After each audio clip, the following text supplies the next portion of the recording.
So I'm here with my friend Tom Timmons today, who's a retired Episcopalian priest and still telling wonderful stories. Just having a conversation about some things you've been thinking about lately. Would you talk a little bit about that? There's a new cosmic consciousness developing, I think, and we see it socially, internationally. We see it in the world of nature. We could talk about Haiti. We could talk about Chile and the recent earthquakes and all that. Yes. The creation is still happening. Nothing is the way it was yesterday. And in the Christian churches, people want stability. They want things that don't change. No, that's called idolatry. I don't know Hebrew well, but I understand in Hebrew verbs, there's no tense. It depends on the translator and the context. So in the Old Testament, when Moses asks God's name, God says, I am. Well, that could be I have been who I have been, or I shall be who I shall be.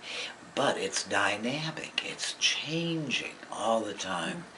And when we look at the world of international politics, that was, Secretary General of the UN years ago, Dag Hammarskjöld, said, the issue today is either we will learn to live together or nobody will learn. And it's how we learn to live with our Earth Mother. We worry and do a lot of research about cancer treatment, cancer research. Wait a minute, let's talk about what we put into the soil. The fertilizers, pesticides, all those things. A wondrous book, if you have the courage to read, Grave Matters, Burial, what we do with corpses and the chemicals, the steel, the concrete we put into the soil, and where do those things go? We still talk about throwing things away. Well, sorry, there is no away. The oceans are full, millions of plastic bags. And I think in this growing cosmic consciousness, we have to see that we're all related. People to animals, people to plants. The closest the Christian church comes to that is Ash Wednesday. Remember that you are but dust, and to dust you shall return. Yes. And what we do to the soil, we're doing to ourselves. Absolutely. And recently I've been reading other religions, Judaism, Rami Shapiro, The Angelic Way. I highly recommend. Do you know why angels have wings? To lift us out of our own egocentrism. So we can have a cosmic understanding. Yes. I've been reading some Buddhism. The Tibetan Book of Living and Dying. Oh my goodness. It's astonishing. I could never be a Buddhist. I could never be a Jew. But it can expand my understanding and appreciation. So this little space here is now your garden on the wall. The garden angel. Yes.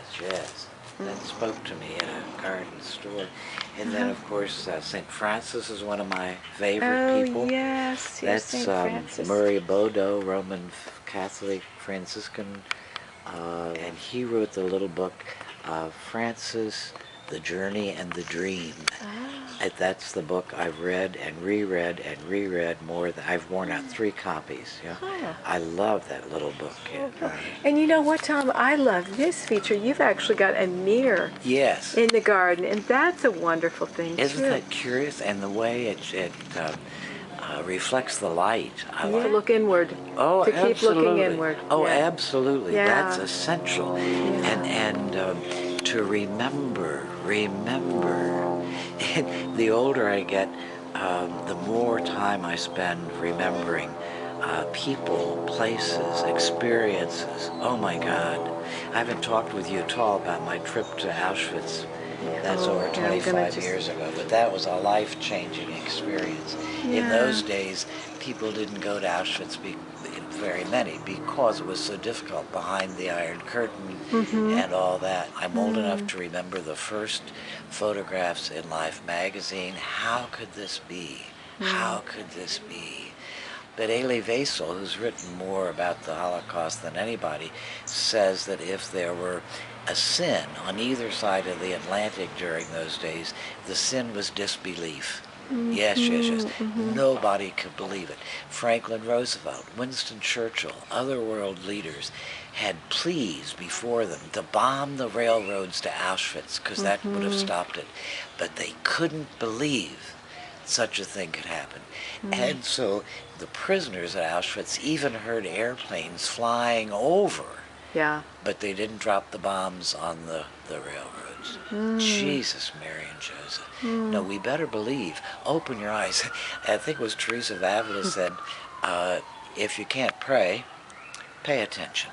Yeah, there you go. That makes good sense, I think. Oh, Yes, that's yes. wonderful. Thank you.